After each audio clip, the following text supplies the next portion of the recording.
आज इंडिया में एक ट्रांजैक्शन करने के लिए बस आपको सामने वाले का यूपीआई आईडी चाहिए और आपका पैसा 1 सेकंड में ट्रांसफर हो जाएगा। यूपीआई का मेन एम था कि भारत की इकोनॉमी को कैशलेस बनाया जा सके।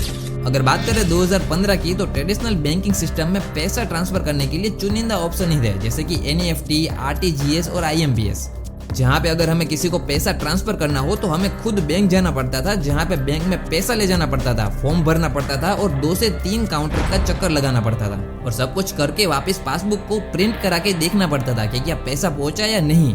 और पैसा भेजने के लिए हमें सामने वाले के bank account number, bank name, branch name, IFSC code जैसी सारी डिटेल्स की जरूरत भी पड़ती थी। और ये सब काम जब बैंक खुली हो तभी हो सकता था, और जब खुली होती है तब इन लोगों का लंच ब्रेक हो जाता है। इन शॉर्ट में बताऊं तो पैसा ट्रांसफर करने के लिए एक आदमी की ऐसी तैसी हो जाती है। अब यूपीआई ने इस प्रोसेस को बहुत ही ज्यादा सिंप्लीफाई और इजी बना दिया है, क्योंकि यूपीआई से पेमेंट करने के लिए हमें सामने वाले का बस यूपीआई आईडी या फिर मोबाइल नंबर ही चाहिए और बाकी सारे काम यूपीआई ही हैंडल कर लेगा और पैसा कुछ ही सेकंड में डायरेक्टली उसके बैंक अकाउंट में पहुंच जाएगा। तो चलिए 3D एनिमेशन की मदद से समझते हैं कि आखिरकार यूपीआई किस तरीके से काम करता है। लेकिन यूपीआई को समझने से पहले हमें पीएसपी ऐप क्या है उसको समझना पड़ेगा। तो देखो, पीएसपी ऐप यानी पेमेंट सर्विस प्रोवाइडर, यानी पेमेंट की सर्विस देने वाला ऐप, जैसे कि गूगल पे, फोन पे या फिर पेटीएम।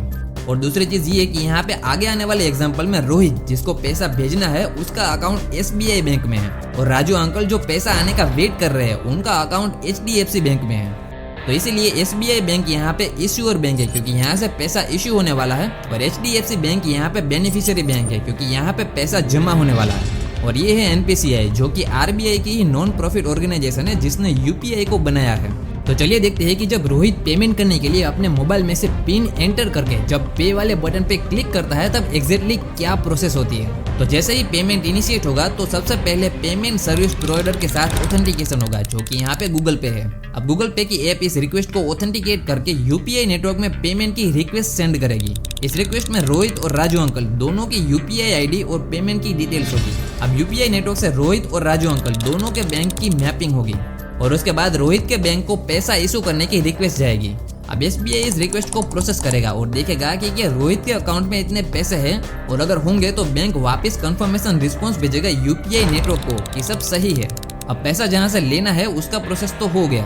अब जहां पे पैसा भेजना है, यूपीआई नेटवर्क वहां पे पैसा जमा करने की रिक्वेस्ट भेजेगा, यानी एचडीएफसी बैंक में। अब यहाँ पे रिक्वेस्ट प्रोसेस होगी और डिटेल्स वेरीफाई होगी और सब कुछ सही रहा तो एसबीआई से एचडीएफसी में डायरेक्ट पैसा ट्रांसफर हो जाएगा।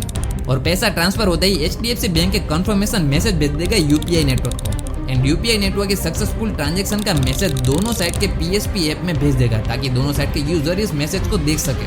एंड ये पूरी प्रोसेस कुछ सेकंड के अंदर ही हो जाती है और रियल टाइम में बैंक टू बैंक पैसा ट्रांसफर होता है।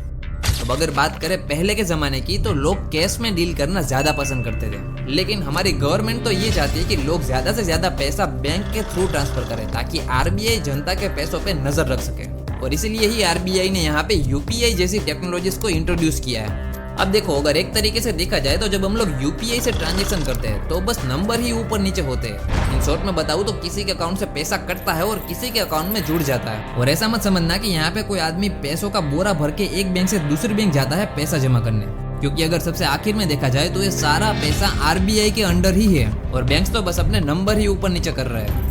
पहले के समय पे सबसे बड़ा झमेला ये था कि अगर किसी को कहीं पे पैसा भेजना हो तो उसे सामने वाले का बैंक का नाम, बैंक का IFSC code, account number and उसका नाम उस बैंक में क्या है जैसी सारी डिटेल्स पता होनी चाहिए थी। लेकिन यूपीआई के आने के बाद लोग अपनी ये सारी डिटेल्स को बिना दिखाए एक यूनिक आईडी की मदद से, यानी वर्चुअल प्राइवेट एड्रेस की मदद से अपना पैसा भेज सकते हैं, जिसे हम लोग आज यूपीआई आईडी भी कहते हैं। और यूपीआई हमारे देश में इतना सक्सेसफुल इसलिए साबित हो क्योंकि इसको ऑपरेट करने के लिए, इसको चलाने के लिए हमें दूसरे किसी भी डिवाइस की जरूरत नहीं है। प्लस एनपीसीआई ने यूपीआई की टेक्नोलॉजी को थर्ड पार्टी प्राइवेट एप्स जैसे कि गूगल पे, फोन पे, पेटीएम को भी दिया, ताकि जल्द से जल्द ज्यादा से ज्यादा लोगों तक पहुंचा जा सके, और वो भी प्राइवेट सेक्टर की हेल्प लेके। जिस देश में 1995 में पहली बार इंटरनेट आया हो, वो देश आज ग्लोबल लेवल पे फर्स्ट पोजीशन पे है ऑनलाइन ट्रांजैक्शन के मामले में, और इसका पूरा क्रेडिट जाता है यूपीआई को।